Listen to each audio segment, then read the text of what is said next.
what this does is it raises a number of use case scenarios. And the use case scenarios are things like, well, what if I just want to access Windows desktops from within my corporate network? Well, if I have a Windows client, I have to buy a software assurance or Intune license for all my Windows desktop VMs in my data center. I have to then buy a software assurance or Intune license for all my Windows physical desktops. So Windows license for the client, Windows license for the desktop. I have to buy then VDA licenses for my non-Windows devices. So notice the reoccurring theme here. I buy, or then I buy. So I have to license my VMs, license my clients. What if my users are roaming? What if they're outside of your corporate network? So they're from home, hotels, internet cafe, that sort of thing. Well, again, if I have Windows client devices, I need software assurance or Intune. If I have thin clients or zero client devices or tablet devices, I have to have VDA. So in other words, if I use my iPad, I have to have a VDA license, even if I only use it from home. What if I bring my iPad to work? If I bring my devices to work, I'm probably running a retail license. Retail licenses do not have virtual machine rights or virtual machine access rights, which means that as a company, I have to buy either software assurance, Intune, or VDA licenses for every virtual desktop access, for every client device, even though the client device is already properly licensed with Windows for local use. It's not licensed for Windows for remote use. Oh, here's another one. What if I hire some contractors? So maybe I hire temporary contractors to work individually, or maybe I subcontract a large chunk of work to a third party. If those contractors are going to be accessing VMs in my environment, I have to have software assurance or Intune licenses for all of the VMs that they're accessing in my data center, and VDA licenses for all of the contractors so that they can access those VMs. And I have to stay on top of all of this. Anybody getting the impression that this is potentially a huge pain? Well, that would be a valid impression. Now, here's the other challenge. Most people would rather have a root canal than try to figure out Microsoft licenses. Maybe I'm exaggerating to make a point, but not by much. Okay? It means that even if your intent is to remain fully compliant, it can be sometimes difficult to demonstrate that you're compliant because so much of it is subject to interpretation. Terms and conditions change often. And what that means is even if you're in full compliance now, there's a potential risk of future non-compliance just because Microsoft changed the rules. Those non-compliance situations may result in significant dollar costs or labor costs, future costs to your organization to bring yourself back into compliance. And that if you're caught, even if you didn't intend to bend or break the rules, if you're caught, this may result in significant business risk, such as if you were caught not honoring Microsoft's interpretation of its own rules because the Business Software Alliance decided to audit you. Now, the problem is that I then have to essentially say, okay, whatever your new terms are, I automatically agree, no matter what, and that also means opening my wallet. If your new terms require new licenses, I agree to buy them. That's a pretty big pill to swallow, wouldn't you say? Now, here's the best practice. You always want to make sure that you're compliant with all the license terms and conditions.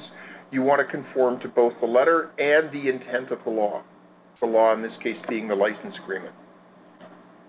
That means that what you have to do is you have to carefully review every update to your license and assess what the impact that has to your organization.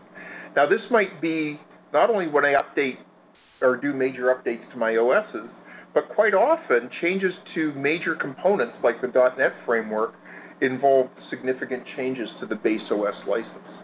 Okay? Now, this is my own observation, myself and talking to other administrators who have been involved in VDA projects.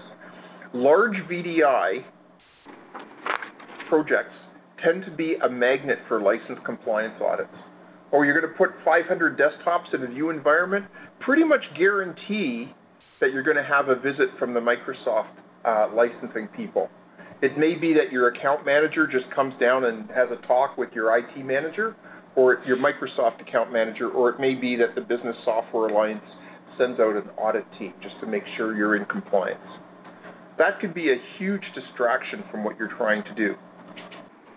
Now, all of these restrictions, all of these limitations, all of these headaches come about because Microsoft puts highly restrictive terms and conditions on the use of their desktop licenses. What they don't do is they don't put any such conditions on the use of their server licenses. Using Windows Server as a desktop is actually a long-established tradition, going back to Windows Server 2000. Anybody remember that? Windows Server 2000 desktop. Well, Windows Server 2000 workstation, sorry.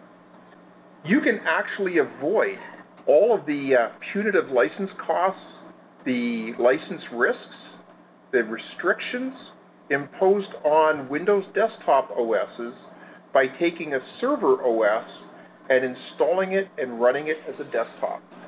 So, for example, I could take Windows Server 2008 and essentially reskin it as Windows 7.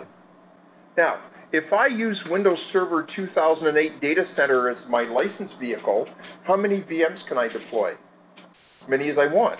How can I access them? Any way I want. Is there any restriction on the client device? No. Is there any restriction on whether I'm local or remote? No. Is there any restriction as to whether I'm using a retail license or a subscription license to access it? No. There's no restrictions. So essentially, I use Windows Server Data Center license entitlements to grant me unlimited VM instances on licensed CPUs. And then I start creating Windows Server VMs, but I skin them and size them and use them as desktops. So I set the hardware for my desktop use. I set the desktop orientation. In other words, I can install the desktop role in Windows Server 2008. I can enable desktop-oriented services. I can skin it to look and act like Windows 7, and I can manage it with View. VMware supports this. So how do I do Win2K8 workstation? And the answer is, I create a Windows Server VM. I install VMware tools, I patch up the Windows, or I patch Windows, I update Windows to get it perfect. I then enable the Windows Desktop Experience role, and I disable all server roles. I can, if I want, turn on the theme service. I can enable the audio service. I can enable the Windows Desktop Search if I want. I disable Event Tracker because I'm going to be rebooting this guy periodically. Okay? And I perform the standard Windows desktop tasks. I join this new desktop to the domain. I can configure Windows to update based on my update standards. And I can set, standard firewalls. I can install applications, that sort of thing as I see fit. And VMware even has how-tos on how to do this. So it works with View 5.3 or better. It only works with Windows Server 2008 R2 Service Pack 1. I need View Manager, configured to treat Win2K8 as a desktop OS. I install View Agent in my new desktop OS. I do not install the RDP service role. I use VMXNet 3 as my virtual NIC. I can enable the Arrow interface if I want. I can enable themes. I can enable the desktop experience. I install my applications. I join domains and essentially treat it like a Windows 7 VM. Now, what are the limits? Things that don't work. Smart card authentication. Sadly, virtual printing doesn't work. Virtual print redirect is where my local printers get automatically replicated to my VMs. So I would have to have enterprise class printers predefined in my VMs.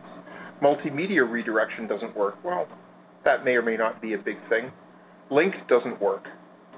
Persona Manager is VMware's answer to roaming profiles, but roaming profiles still works. So I can use those instead. Center Operations Manager doesn't work. That's okay. Cannot check out Win2K VMs using local mode. Can't check them out and take them with me. And VMware's Quick Prep, which is an alternative to Microsoft SysPrep for establishing a new identity in the VM, doesn't work. I would have to use SysPrep, which takes a little more time, but otherwise works just fine. Okay, so the idea behind this supplemental chapter is to give you something to chew on if, once you get your server virtualization project done, you want to think about doing desktop virtualization. We talked about desktop virtualization, what you get with just virtual desktop infrastructure. We talked about the additional things that View brings to the table. We talked about the, I would suggest, punitive licensing terms, conditions, and restrictions that Microsoft imposes on their desktop operating systems that appear primarily oriented around pumping up license revenue. And we talked about a workaround that may be practical for your environment so that you can repurpose server OSs as desktops, deploy them in a View environment, and completely sidestep all of those punitive license restrictions that Microsoft places on their desktop OS. Okay?